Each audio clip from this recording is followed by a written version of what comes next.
यह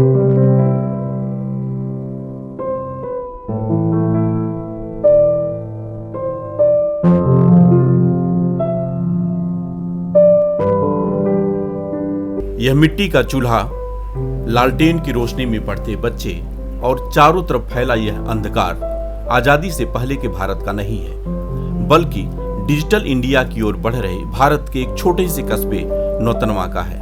हमारी सरकारें डिजिटल इंडिया के ख्वाब बुन रही हैं और हर एक व्यक्ति के घर तक रोशनी पहुंचाने के दावे भी किए जा रहे हैं, लेकिन इन तमाम दावों के बीच महाराजगंज जिले के नौतनवा कस्बे के इन सैकड़ों लोगों की आंखें रोशनी के इंतजार में पथरासी गई हैं। यहाँ पे हम लोग गांव से आकर बसे हैं, लाइट का दिक्कत है, बच्चों को पढ़ाने में दिक्कत होता है।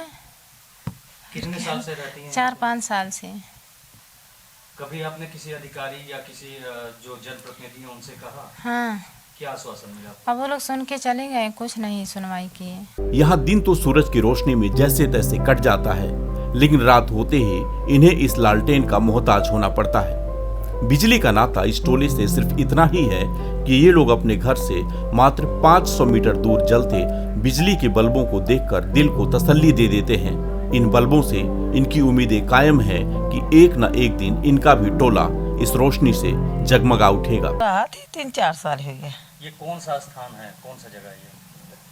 राजेंद्र नगर। बिजली की क्या समस्या है यहाँ पे? ना आई बा। क्या नहीं बा? बिजली ना आई बा। कैसे रहल जाला? ऐसा उसल जाला। लगभग कितने दिन से नहीं है? जब से पड़ल बा घरा तब से।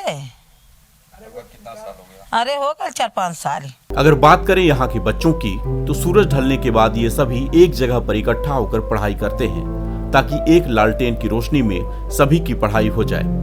जब तक लालटेन में तेल रहता है, तब तक इनकी पढ़ाई भी चलती रहती है। नौतनवा नगर पालिका क्षेत्र के लगभग 50 से अधिक घरों में शाम को 7 बजे के बाद से जब अंधेरा होता है, उसके बाद इनकी भी जिंदगी ठहर सी जाती है। नौतनवा में रहती हूँ, वार्ड नंबर 21, राजेंद्र नगर। कितने पढ़ती है? मैं 9th में पढ़ती हूँ। तैयारी कैसे करती हो आगे, जब यहाँ पे लाइट की क्या समस्या है? लाइट की बहुत समस्या है, मतलब पढ़ने में बहुत दिक्कत होती है। एग्जाम आता है तो अच्छे से पढ़ नहीं पाते हैं। क्या चाहती हो? मैं चाहती हूँ कि मतलब यहाँ लाइट आ जाए। इस भीषण गर्मी में जहां मौसम का तापमान 45 डिग्री पार है, तो वहीं इस वार्ड के कुछ लोग विद्युत सप्लाई न होने के कारण दिन में अपने घरों में ताला लगाकर आसपास के किसी रिश्तेदार या अपने पहचान वालों के घर रहने को चले जाते हैं। शाम ढलते ही इमरजेंसी लाइट, मोमबत्ती या फिर लालटेन का सहारा लेकर अपने घर में वापस आते हैं। यहाँ वार्ड में सबसे बड़ी समस्या है कि जो रेलवे स्टेशन उस पार अंडरपास है, वहाँ लगभग 40 से 50 घर हैं जहाँ पे 4 से 5 साल तक बिजली नहीं आई। सबसे बड़ी समस्या ये, जब हमसे पब्लिक, जब हम 1 साल मेरी हो चुका जीत की, मैंने जब सबसे पब्लिक जब मुझे गई तो मैं एक्सीएन साहब को ज्ञापन दिया, तो उन्होंने आश्वासन दिया कि आप कहीं से व्यवस्था करके बिजली करवाने का कष्ट करें।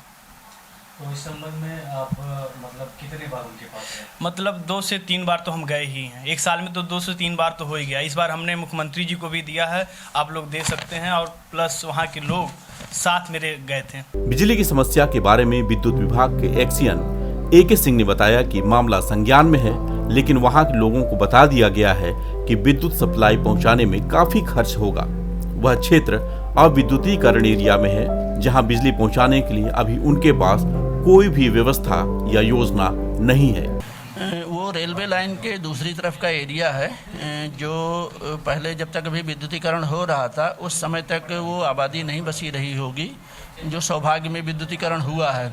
तो कुछ घर जो लोगों ने बाद में बना लिए हैं, उनमें उनकी तरफ जो है विद्युत लाइनें नहीं हैं, उससे संबंधित उन्होंने ज्ञापन दिया है। और उनको मैंने बताया था कि चूँकि नए एरिया में विद्युतीकरण कराने की हमारे पास कोई योजना नहीं है, या तो कोई योजना आएगी तब हो पाएगा, या किसी निधि से इनका पैसा मिल जाए, वहाँ का हम सर्वे करा देंगे। और विद्युतीकरण कराने के लिए वहाँ जो पोल, खंभे, तार जो चीज़ें लगेंगी, उनका पैसा किसी मत से दिलाना होगा, तब वो कार्य हो पाएगा विद्युतीकरण करने का। सर, योजना की बात कर रहे हैं तो प्रधानमंत्री उज्ज्वला योजना के अंतर्गत जहाँ पे बिजली नहीं, वहाँ बिजली पहुँचाने के लिए सरकार ने आदेश दिया था। नहीं, आदेश तो दिया था, लेकिन वो कार्य आज से 3 साल पहले बंद हो गया है। उस समय तक वो बस्ती नहीं रही होगी, सर्वे में नहीं लिया गया, इसलिए उधर लाइन नहीं बनी हुई है। जबकि वहाँ की ग्रामीणों का, शहरी क्षेत्रों के लोगों का कहना ये है कि तकरीबन 6 साल से वो लोग वहाँ रह रहे हैं। 6 साल से देखिए, जो सौभाग्य योजना का कार्य हो रहा था उसमें सौभाग्य योजना वाले ही सर्वे किए थे, ठीक है, उसमें हमारी ओर से कोई सर्वे नहीं किया गया था। और जहाँ पर भी उनको 10 घर या इससे ज़्यादा की आबादी पाई गई थी वहाँ पे उन्होंने विद्युतीकरण करने का तंत्र बना दिया था। अब नेचुरल है कि वहाँ पे उनके क्राइटेरिया में नहीं रहा होगा, इसलिए उन्होंने उस समय विद्युतीकरण में उसको नहीं लिया था। वहाँ पे भी मौके पे देखने पे दिख रहा है कि कोई बिजली की लाइन विद्युतीकरण के लिए नहीं बनी हुई है। वहीं इस बारे में जब विधायक ऋषि त्रिपाठी से बात की गई तो उन्होंने अपने विधायक निधि से बिजली आपूर्ति पहुंचाने की बात की और अब तक इस टोले पर बिजली क्यों नहीं लगी इसकी भी उन्होंने शिकायत दर्ज करने की बात कही। इस विषय में हमारे संज्ञान में आज लाया गया है और मेरे संज्ञान में जैसे ही आया मैंने बिजली विभाग के एक सीएन से बात किया है और उन्होंने इस समस्या के बारे में बताया है और कल ही उन्होंने कहा है कि विभागीय इंजीनियरों को भेज के उसका क्या एस्टीमेट है, कैसे वो संभव हो सकता है, इसके बारे में वो बताएंगे। और निश्चित तौर पे मैंने उनसे कहा है कि उसको मंगा लें और जो भी संभव मदद होगी, चाहे वो हमारे निधि से होने लायक हो या उसको माननीय मंत्री जी से, ऊर्जा मंत्री से कहना पड़े, ये करके हम इसको कराने का प्रयास करेंगे। बिजली पानी ये वो दो चीजें हैं जो हर नेता के भाषण में चुनाव से पहले सुनाई देती हैं, लेकिन एक बार चुनाव खत्म होते ही ये बातें कहां चली जाती हैं कोई नहीं जानता है। लोगों को मिलता है सिर्फ इंतजार। देश में विकास के तमाम बड़ी बड़ी दावे करने वाली हुकूमत और हुक्मरान मानो असल हकीकत से मुंह चुराए रहते हैं। सरकार ने गांव-गांव में बिजली पहुंचाने का दावा तो कर दिया है, लेकिन असल तस्वीरें कुछ और ही कहानी बयां कर रही हैं। महाराजगंज जिले का एक ऐसा नगर पालिका जहां अगर बात करें बिजली की तो अभी तक बिजली यहां नहीं पहुंच पाया। अगर बात करें हम इस जगह की तो ये वार्ड नंबर 21 नौतनवा नगर पालिका का राजेंद्र नगर है, जहां एक तरफ विकास की बात होती है कि हर जगह रोड खड़ंजा का निर्माण कराया जा रहा है, वहीं यहां पे अभी तक बिजली नहीं पहुंची है। आपको हम कैमरे में दिखा दें कि अभी भी यहां पर ढेबरी युग यानी लालटेन युग आप कह सकते हैं चल रहा है। यहाँ के बच्चे या बुजुर्ग जो भी हैं दिन के उजाले में तो यहाँ पे ताला मार के कहीं और चले जाते हैं, लेकिन मजबूरी बस रात में उनको आना है और अपने घर पे ही सोना है। बच्चों की पढ़ाई लालटेन से या फिर मोमबत्ती के सहारे यहाँ पे होती हुई दिखाई देती है। अगर हम बात करें सरकार के सौभाग्य योजना की तो हर घर बिजली के लिए एक जहां सरकार अपने आप को प्रतिबद्ध बताता था, लेकिन वहीं अगर नौतनवा की बात करें तो यहाँ पे इन सबसे ये परे नजर आता है। वजह यह है कि जो यहाँ पे 40 से 50 घर हैं जिसमें आबादी लगभग 300 है और यहाँ पे बिजली नहीं होने से इन लोगों की जीवन की जो दुर्दशा हो रहा है वो अपने आप में कहीं बहुत बड़ी बात है। और तो और हम आपको बता दें जहाँ टेम्परेचर 40 से 45 डिग्री चल रहा है, लोग पंखे में रहना पसंद नहीं कर रहे हैं, वहीं ये लोग बिना पंखे के अपने अपने घरों पे रहते हुए नजर आ रहे हैं। एनबी न्यूज भारत के लिए महाराजगंज से अजय जायसवाल।